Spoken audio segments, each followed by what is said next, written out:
I introduced myself in my language. The language I've been taught is the Cayuga language, even though I'm Mohawk.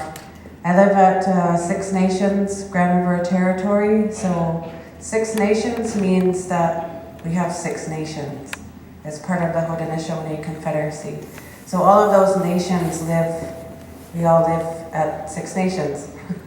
So anyway, my father was a language teacher in the Cayuga language, so that's what I was raised in. And raised very traditionally in my community with our longhouse ceremonies, attending those ceremonies on a monthly basis, basically, is when we have our ceremonies. Right now, we had a ceremony recently that's called Opening the Trees, and that means that when the maples are giving their sap to us, we have a ceremony to give thanks for that. So anytime there's something that's happening in creation, we give thanks for that, and we have our ceremonies in our longhouses, and there's a huge responsibility with that to ensure that we have, and we constantly giving thanks for that. So that's how I was raised, and so part of what I want to do is I want to share a little bit of teachings about the strength of our women, because as in most Indigenous nations, the women are the backbone in our communities, and it's been severely impacted by colonial genocidal policies, and so part of when I talk about restoring balance, it's actually starting out with what our teachings are, what they've always been, the impacts of colonization and the genocidal policies and what they've done, and then coming full circle back to what those original teachings are, because it was always about balance. So one of the things that I like to share is where I come from our law is called the Great Law of Peace. And in our language, in Cayuga language, I was taught Guyana Goa, literally translates into a great big love. So basically it was the messages of peace, messages of unconditional love. And one of the messages came through who we call a peacemaker. And the peacemaker was a messenger of the Creator. And the peacemaker in going through our territories, the first message was that he had to meet with a woman. And her name was Jigong Sasa. And Jigong Sasa was, she lived in where present-day Rochester, New York is. So that's where our traditional territory is, all of New York State and all the way up to Quebec, and in those territories up by the St. Lawrence. So that message to Jigong Sasa was to remind us, to remind the women of their roles and responsibilities, their huge responsibility to be a leader. And so her responsibility was represented in this belt. We always used wampum belts to remember our history. And this is one of hundreds. We have hundreds of belts that have reminded us of our different teachings. And this one is called the Women's Nomination Belt. So this one talks about the role, very specific role of our clan mothers and the women. And so you can see all the way across are the women and standing, but also the connection, this heavy line is the connection amongst women and the strength that we have as women. And because women have a role to carry life, right? We bring and carry Creator's spirit. And we carry and we have that responsibility for 9 months to hold that spirit. And we are responsible for bringing that spirit into this physical world. And that's a huge powerful responsibility to bring nations. And so, which was another reason why part of the balance was that our men honored that. Our men honored the strength of women and the honor of women to carry life. And men had that responsibility and the honor to respect that life and her life. And so that was always part of the balance, was balance between genders, balance amongst creation, giving thanks to all of creation, all of the time. And so that was also her responsibility as a clan mother to know when ceremonies had to take place. When babies were born, they were responsible to name them. And this job continues to this day. Our clan mothers are still in existence. And she also chose the male leadership. And so that too was part of the balance, so that when we have both male and female leadership. And her leadership was to make the decisions. And the decisions because she had that inherent gift of knowing peace, of knowing that unconditional love.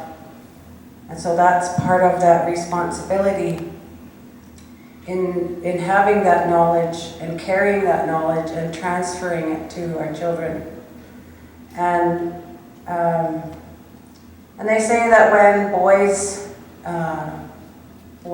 play together, right? That's as mothers we watch our children, and that the word in our language, hoiana, is chief.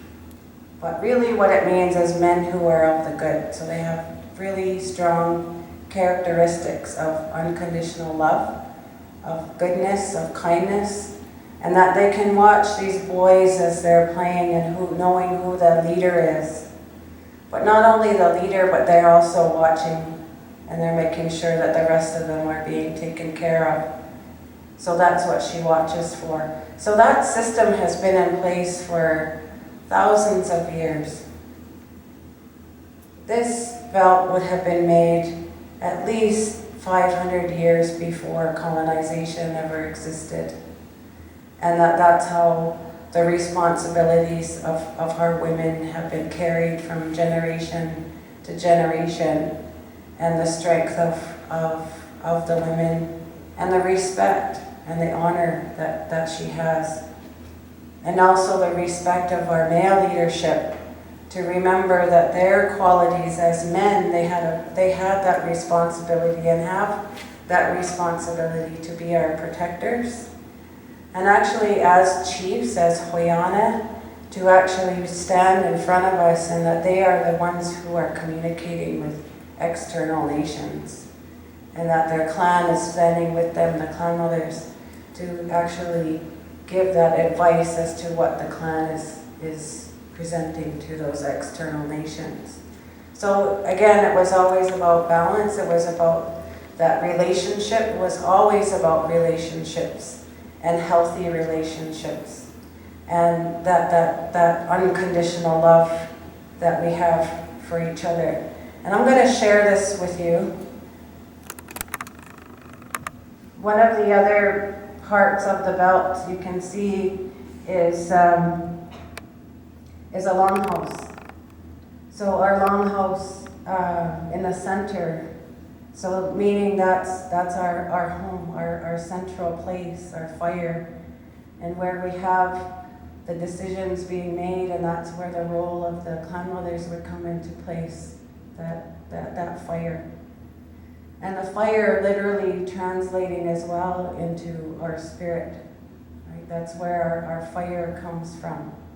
And so that's where our responsibility is, to keep our fire burning. And so that's part of that responsibility that we have, and transferring that also to our children, to our babies. So then, moving forward about 600 years, anybody know what this belt is? My sisters know in the front here. This was what's called the Guswenta. This is, again, a treaty relationship between the early colonizers and my ancestors. So, part of this Guswenta literally translates into river of life. So just imagine this as being a river of life. And in this river of life are two vessels. One of the vessels being the colonizer's ship. It holds their laws, their customs, their beliefs, everything that made them who they are. And so this relationship was made with the Dutch, with the French, with the British, and with the United States. And on this vessel was our canoe. It held our laws, our customs, our language, our beliefs, everything that made us who we are. And so in this Guswenta relationship, and I always like using this to talk about healthy relationships because that's what this was intended to be, was that we would live together on this river of life, not interfering in each other's way of life. And that we had a responsibility in this relationship to have peace, trust, and friendship. Right? That's a basic, 3 basic principles of a healthy relationship. Right? To have peace. Not only amongst ourselves, we have to have peace amongst ourselves and trust ourselves and be friends with ourselves, but also to have that relationship with other nations, and that we would not interfere in each other's way of life.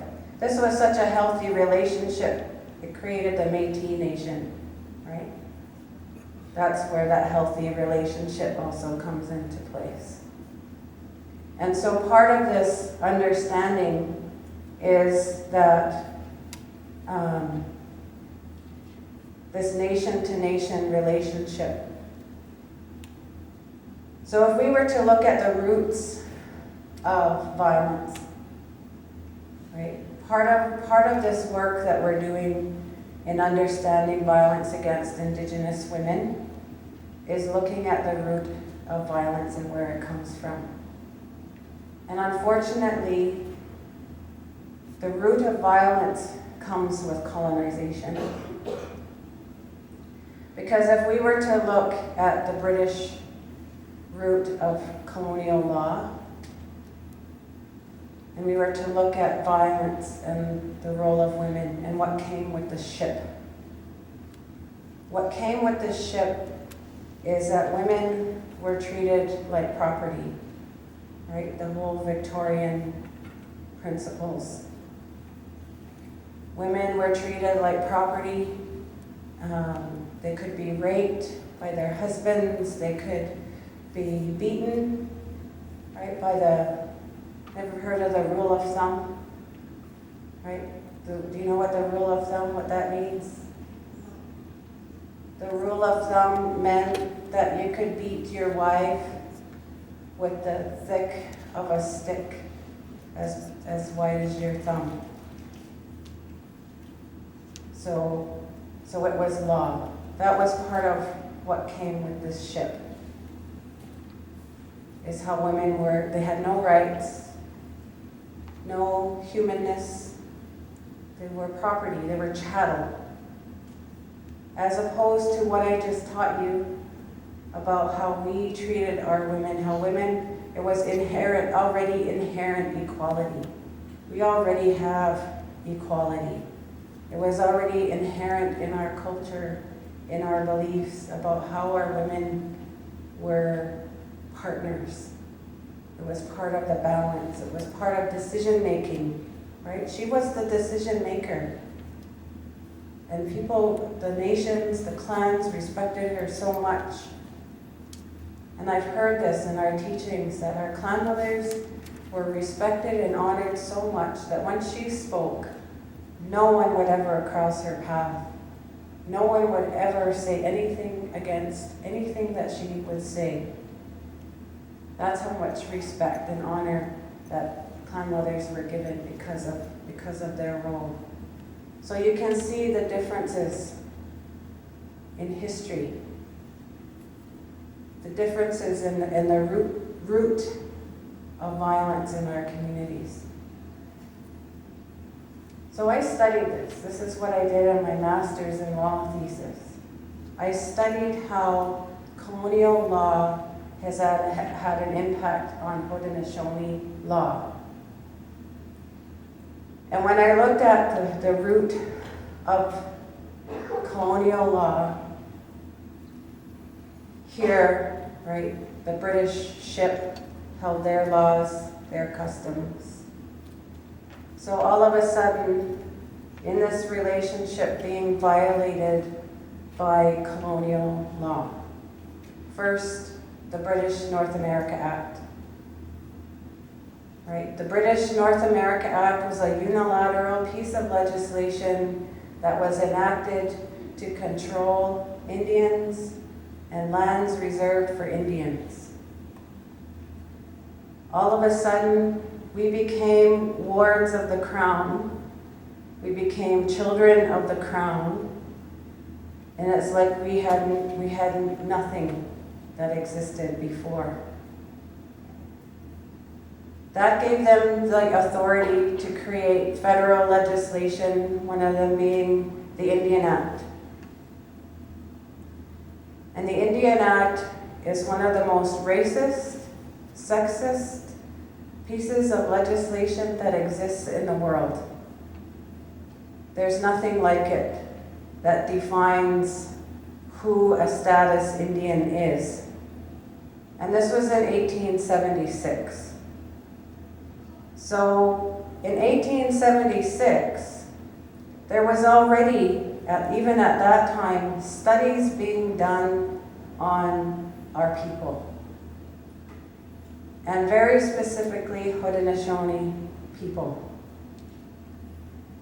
And one of the studies that I found in the old Indian Affairs archives was this letter that said, we can't understand how a bunch of old ladies could govern a people. And so there's the whole patriarchal, colonial thinking that we were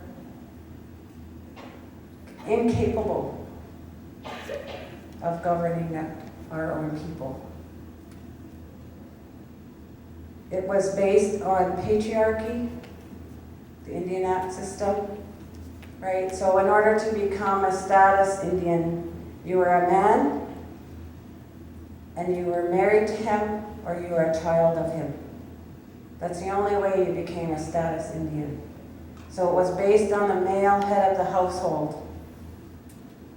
Right? Where I come from, and I think a lot of nations, are matrilineal, matriarchal. So we follow our mothers. Right? So when I say a Mohawk Bear Clan, my mother is my grandmother, my great-grandmother, following my mother's all the way back. But on this little pink card that I get from Indian Affairs says that I'm Cayuga Nation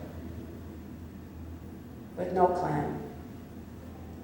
But that's not even right, because that's supposed to follow my father. But my father follows his mother, who is Onondaga. Right? So that's how screwed up this system really screwed up our our clan system and our matrilineal system. And it was also the first phase, what I call a first phase of missing women. Because in order to be a status Indian, right, what I said is a man could marry whomever he wanted. Right? He could marry a white woman, Asian woman, Spanish woman, black woman. She became a status Indian. Right? Even to this day, even if they divorced, she's still a status Indian. But if she decided to marry, even if she decided to marry a status man from another nation, she was forced to live in his territory. So that goes against our direct relationship to our lands and our territories. Right? Women's direct connection. When I was talking about women as having this direct connection to our Mother, the Earth, is through our language, but also through ceremony and giving birth. Because all of our ceremonies, when we're giving birth, they say that we're directly connected at that time to Creator and our Mother, the Earth. That we have a decision. We could actually make a decision at that time to go back to Creator or to stay and look after our babies. So that's when our ceremonies, our songs are sung to welcome the baby and reminding the mom about her responsibilities to this new spirit coming in. So that connection to our land and our territory is real. And so this Indian Act, colonial piece of legislation, genocidal piece of legislation, says that if she decides not only to marry another man from another community, she has to live there, but if she marries a non-status man, I make that distinction, that she is no longer an Indian. So she was not able to go home. She was not able to come back. She couldn't even be buried with her own family. She couldn't even come back to visit her family. And there was so much control by the Indian agents at that time. They were gatekeepers. Who could come in, who could go out. So if they saw that a woman married out, the doors were locked. The doors were slammed, and the land was slammed on her. She could not return. That is the first phase of missing Indigenous women, because she could not come home, and she could not be reconnected to her territory, to her family, except for the strong women. We have lots of our women who did maintain that relationship to our lands and our territories, despite it all. So then, who do they attack? Who do you think they attack next? The babies. They attacked our babies next through the residential school system. Right, let's beat the crap out of our kids. Let's sexually molest them. Let's beat them up because they're speaking their language. Let's erase them. Let's kill the Indian in the child. That's genocide. You don't have to have military. You don't have to physically kill someone in order for it to be genocide. That was the whole intention. The whole intention was to wipe us out as a people. We're in the way of development. We're in the way of industrial development. We're in the way of settlement. Let's get rid of the women. We can't bring any more babies. Let's get rid of our kids. Let's just wipe them out. And that's what's happened. How many generations? So we're talking about residential school that started even before the BNA Act. Where I come from in the East, the residential school started in the 1830s. Even before Canada ever became Canada. Right, that was British law. British law, including missionaries,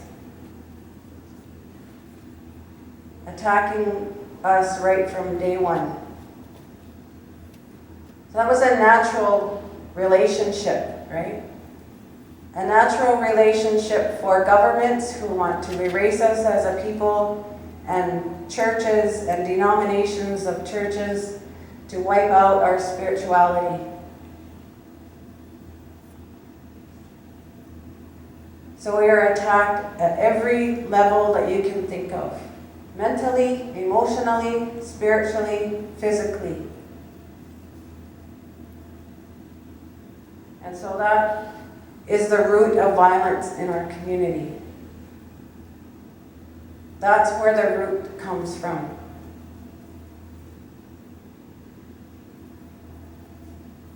All of a sudden, now we're dealing with institutions like law, education, the social systems, health systems are within the colonial ship. This is still what we're working in and under and within. And so a big part of what's happening now with the changes and people becoming aware is revitalizing what's in our canoe. Our languages, our cultures, our ceremonies, our resilience, women's power, men's power, elders' power, children's power, is understanding. So we're coming back full circle.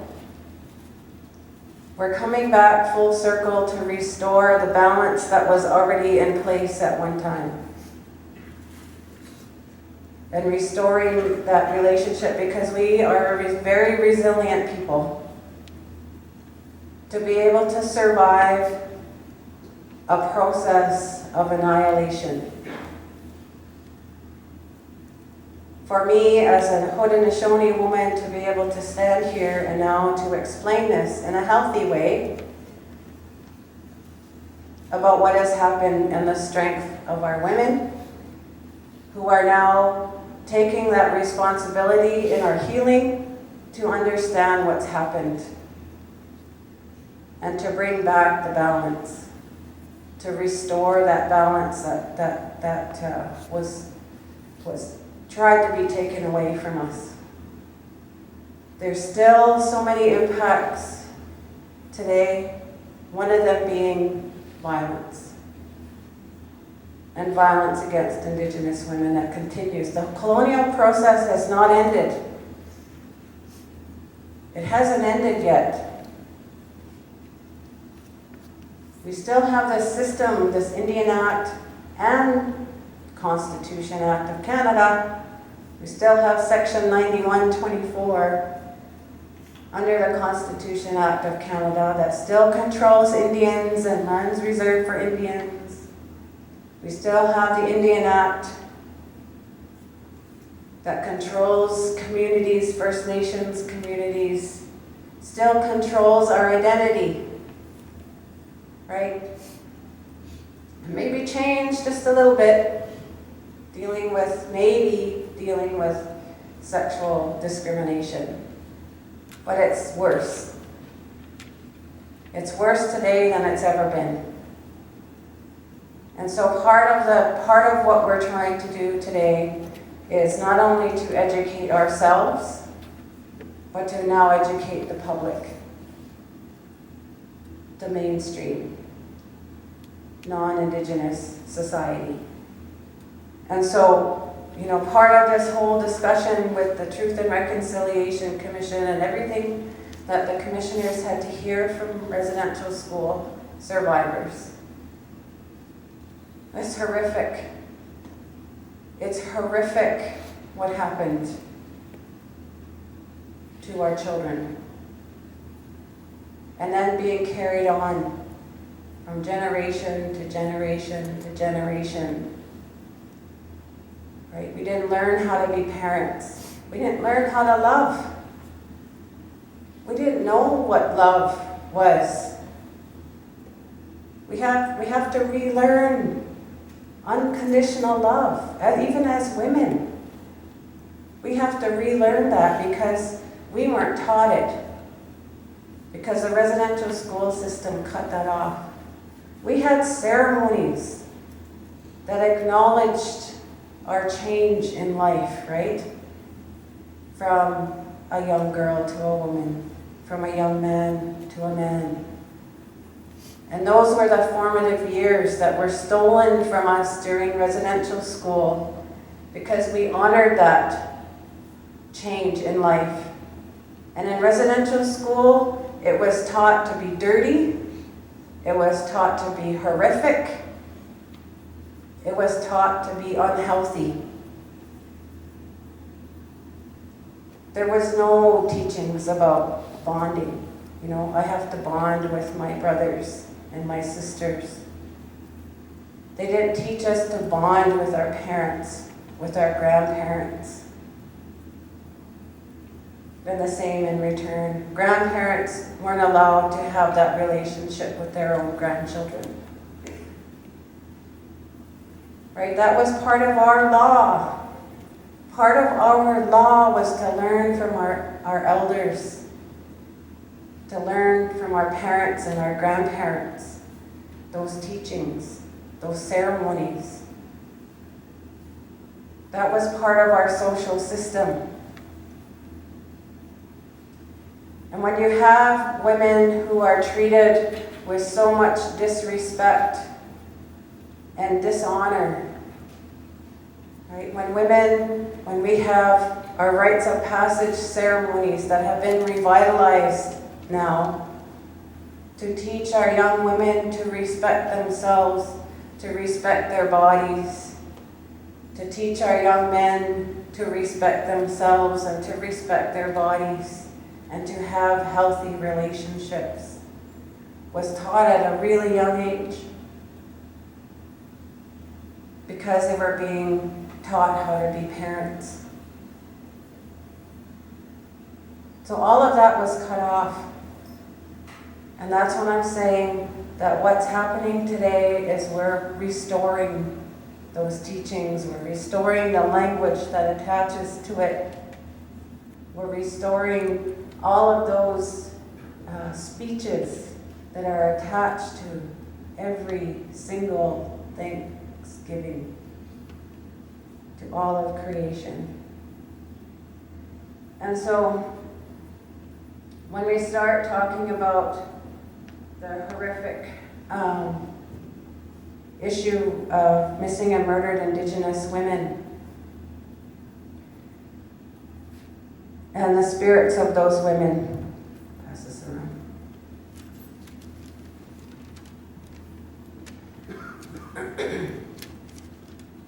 One of the, just gonna take a drink.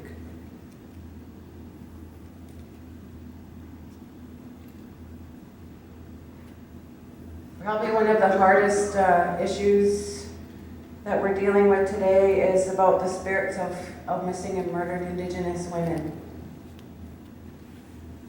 And the Truth and Reconciliation, of course, recommended an inquiry. And it's been an ongoing advocacy for an inquiry. And so in part of the work that I've done is meeting with families from across the country, learning from them. One of the first conversations with one of the family members in working with Amnesty is at that time there was no attention, right? There was there wasn't anything. And many of the families were doing the work, right? They were putting up the posters, they were doing the searches, they were the ones in the front lines trying to bring attention, and they were in trauma, right? They're already in trauma, not only from the historical trauma from residential school and the child welfare system and all of this stuff I just talked about, but also their loved one either gone missing or found murdered, and no one is paying attention. That was probably the hardest thing that I've ever had to do, was to hear that over and over and over and over and over and over again. And then to be blamed. They would phone the police to report missing loved one. Police would come to their home and start interrogating them. So we have a problem. We have a problem with the justice system. I don't even like to call it a justice. It's a legal system. It's a criminal legal system. It's not a justice system right now. There's no justice. I haven't heard one family ever say, I feel like I have justice. I haven't heard that yet.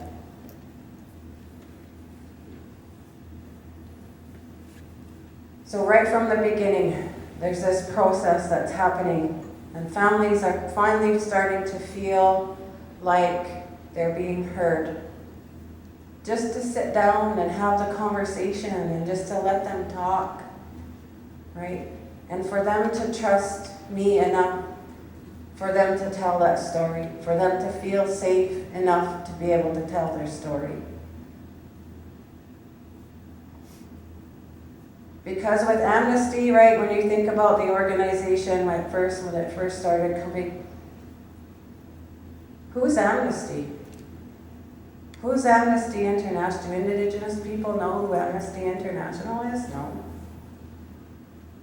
So part of that big responsibility was to gain trust, right? We are going to share your story with the world. Are you ready for that? Are you ready to share your pain? Are you ready to share your trauma? So that was the first conversations with those first families with Amnesty. And then when we started the momentum was already started even before I came on scene, with the downtown east side and the families from the downtown east side and the activists from the downtown east side were already trying to bring attention to this issue for a really long time, since the 80s. You know, so they were trying to get their message out and trying to do, to get this to stop. Then the Picton trial comes up. I think that was probably one of the catalysts, one of the attention getters, was Picton's trial. And trying to go through that process was probably the most disgusting ever. Anybody who's been through a murder trial, right? Anybody whose family member as a victim going through the court system and hearing for the very first time how their loved one was murdered. That's trauma. You hear the ugly, ugly, gory details. And nobody prepares any family members. Nobody's prepared. All of a sudden you see all these pictures of your dead daughter, your murdered daughter, your murdered mother, for the very first time finding out how it happened. And of course the family members are attending because they want to know. But there are also this whole system in itself and the language that's attached to it, right? So then you have rules of evidence that's involved, right? Somebody confesses to it, and then all of a sudden they're saying, well, the confession isn't admissible as evidence, right? This is the way the court process works. So trying to explain this whole process to family members who are going through this process is also a whole other being.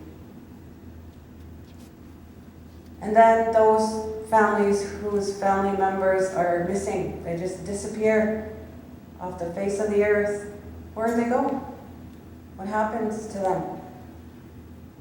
Right, so now we're dealing with human trafficking, sexual exploitation, these young women being picked up, trafficked, disappearing.